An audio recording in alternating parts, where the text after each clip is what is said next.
The KKK, men responsible for countless crimes, rituals, and murderous actions, was the site of fear for many years. The Ku Klux Klan was started after the Civil War with a group of white Southerners who were very angry when the war ended. They were angry because the blacks had won their freedom from slavery and they had lost their slaves. No more slavery meant that their lives would change and they felt threatened by it.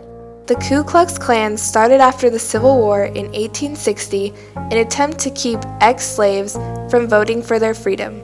The KKK were enraged and afraid because they feared that the blacks would gain higher power than the whites. The KKK was founded on December 24, 1864, by the original founders of the Ku Klux Klan, Calvin E. Jones, James R. Crow, John C. Lester, Frank O. McCord, and Richard R. Reed. These 6 men refer to themselves as the Jolly Six and were former Confederate Army veterans. Their name, Ku Klux Klan, came from the Greek word kuklos, meaning a circle with no beginning or end. And Klan came from the Scottish word clan, meaning a family or like a group of believers. Each of the founders had a nickname: Nighthawk, Grand Magi, Grand Cyclops, Lictor, and Grand Turk. Calvin E. Jones, just known as the son of Thomas M. Jones. The KKK was a secret organization that first started off as a social and fraternal group. Members in the KKK wore white robes and cone hats to strike fear into their enemies while also concealing their identities as they went out on night raids to harass people. They rode horseback through the night to scare local folks, especially freed slaves. The kind of thing that men are afraid or ashamed to do openly, and day by day they accomplish secretly, masked and at night. The KKK were very selective about who they let into the Klan. They didn't let just any average person in. Their members had to be full Christian, white people, and at least 18 years old.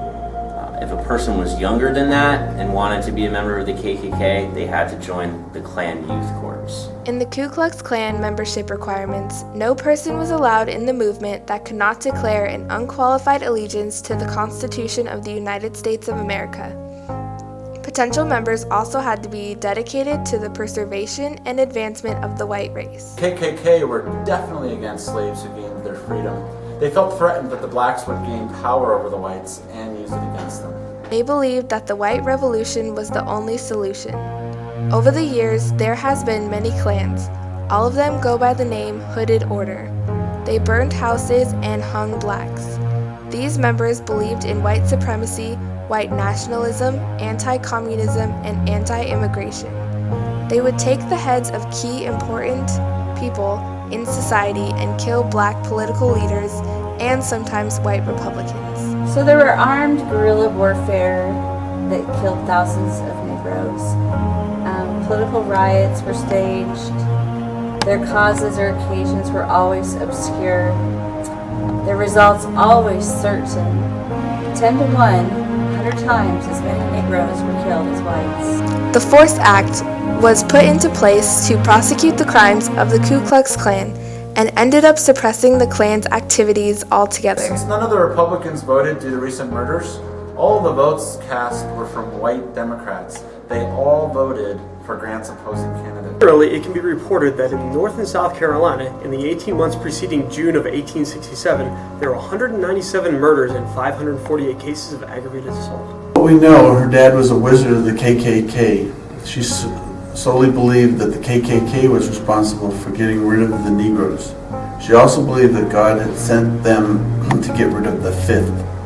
Old Lady of the South believed that the KKK was essential for America during the Reconstruction era, or they would be a mongrelized nation. If it wasn't for the Ku Klux Klan in the Reconstruction days, America would long have been a mongrelized nation. She believed that the KKK were fighting for the greater good of America, to cleanse the nation of all evil. Unbelievably, she asked God to bless the Klansmen in all of their activities. Congress enacted the Ku Klux Klan Act in 1871 to confront the rising tide of Klan violence throughout the South. By 1867, the Klan was becoming somewhat well organized under the leadership of its Grand Wizard, Confederate General Nathan Bedford Forrest, who was in charge of the Klan. The Klan Night was in charge of making sure everyone behaved accordingly to the proper conduct, but was only designed to prevent them from having any political participation and having any social standing. Currently, there are still active Klan members all over the United States of America.